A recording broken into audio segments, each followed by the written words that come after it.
Well, hello everyone. I hope that you're having a good time with this lovely weather we've been having, and maybe you've gotten to go out and play in the snow. But in case you get stuck inside and you want to learn a new recipe, today we're going to be making our own butter. And you don't even need a churn. All you need is a jar with a secure lid. And I have a mason jar here with a lid and a ring so we can make it super tight. We're going to come to this little guy here in a little bit.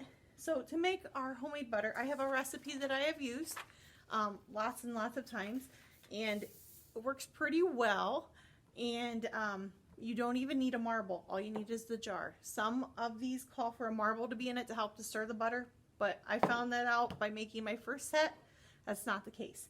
So you need a little jar, or however much butter you want to make. If you want not as much, just bring a smaller jar.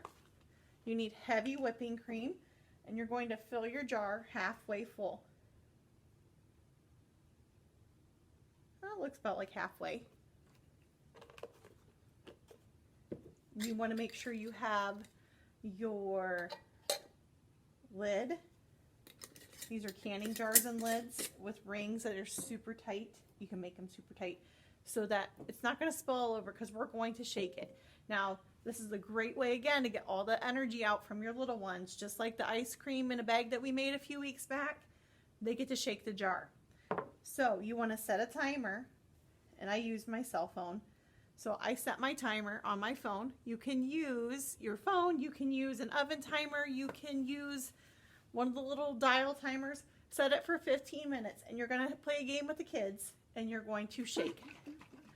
And you just keep shaking. And I know your arm is going to get super tired super quick, and that's not something that we want to do. So you're going to pass it on to the next person and let them keep shaking. But you want to just keep shaking. You can turn it upside down, but be very careful. I'd make sure I do it over the top of a table. Ours is not spilling.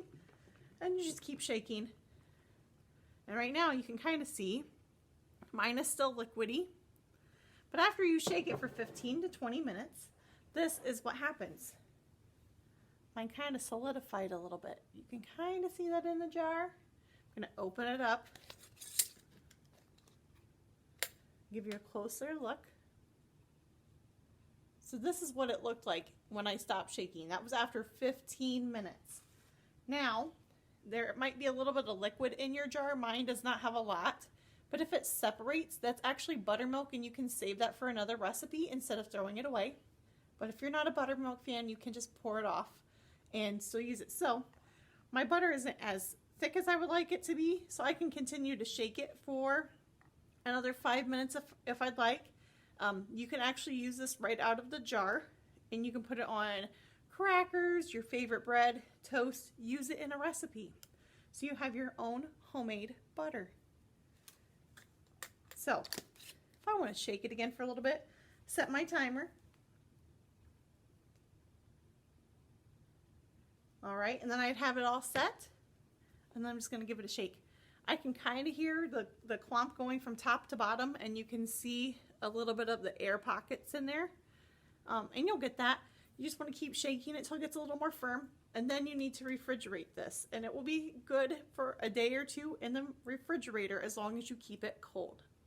So I've got lots of butter that I get to use on anything that I would like. So you can add a little bit of salt to it if you think it needs a little bit of salt. So right now this would be like unsalted butter. Well, I hope you enjoy this project today. You get to work out with your arms, and let me know what you think of how you can taste test it and see how you like it. All right, until next time, I will see you later. Bye guys.